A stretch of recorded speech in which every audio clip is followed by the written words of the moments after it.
Selamat datang di channel ini dan selamat hari Minggu.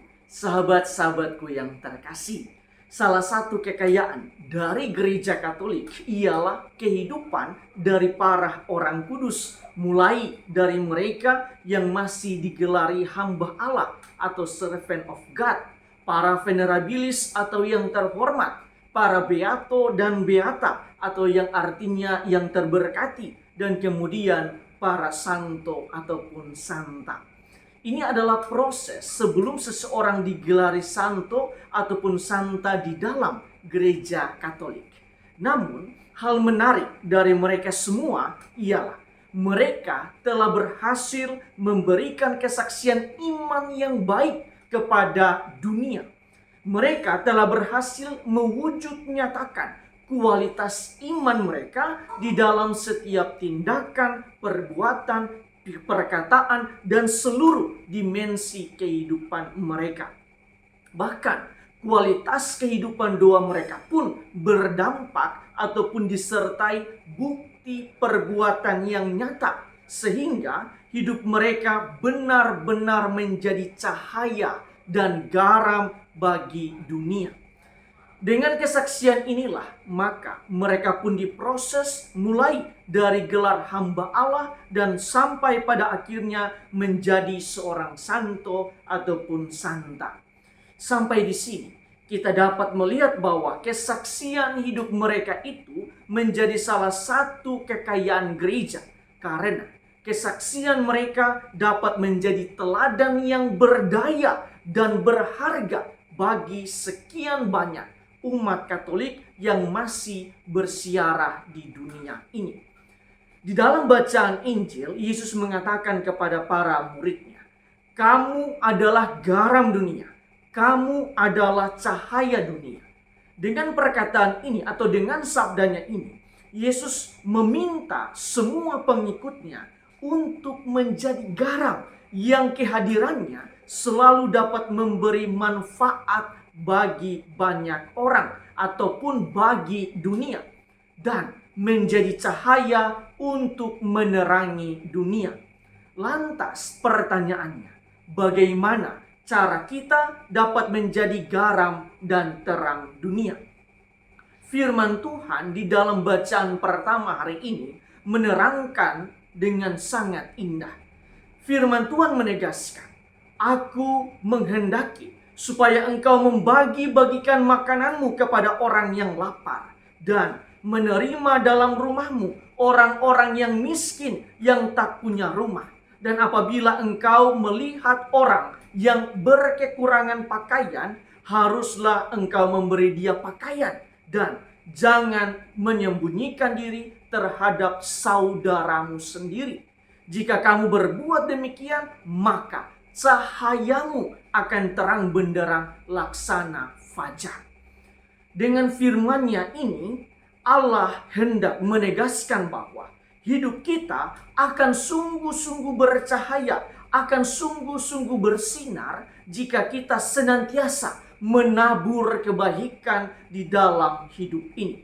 Sedangkan di dalam bacaan yang kedua, Santo Paulus mengingatkan kita semua bahwa kesaksian dan terang kita semuanya bersumber dari kesaksian dan terang Kristus. Santo Paulus mengatakan, "Baik ajaran maupun pemberitaanku tidak kusampaikan dengan kata-kata hikmat yang meyakinkan, melainkan dengan keyakinan akan kekuatan roh, supaya imanmu jangan bergantung pada hikmat manusia, tetapi pada kekuatan Allah."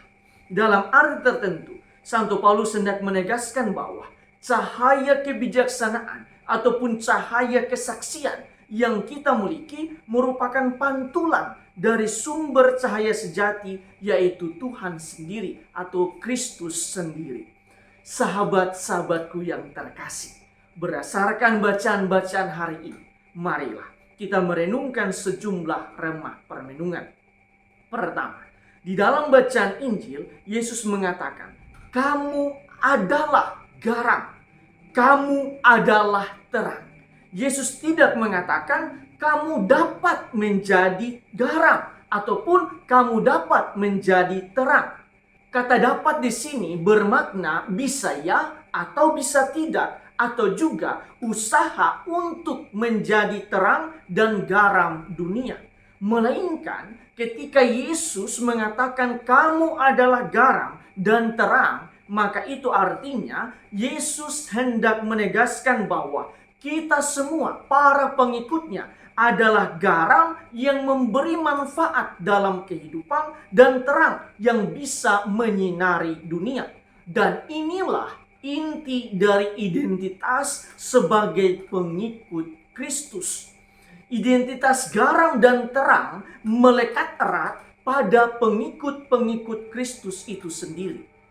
Kedua, Yesus sendiri telah menunjukkan bagaimana menjadi garam dan terang di dalam hidupnya. Yesus telah menyembuhkan orang sakit, memberikan penghiburan bagi yang menderita, dan lain sebagainya. Kehidupannya menjadi berkat bagi mereka yang berjumpa dengannya. Hidup Yesus penuh dengan menabur kebaikan dan kasih-Nya kepada semua orang. Itulah makna sesungguhnya dari menjadi terang dan menjadi garam di tengah-tengah dunia. Maka sebagai pengikut Kristus, hendaknya kita juga demikian.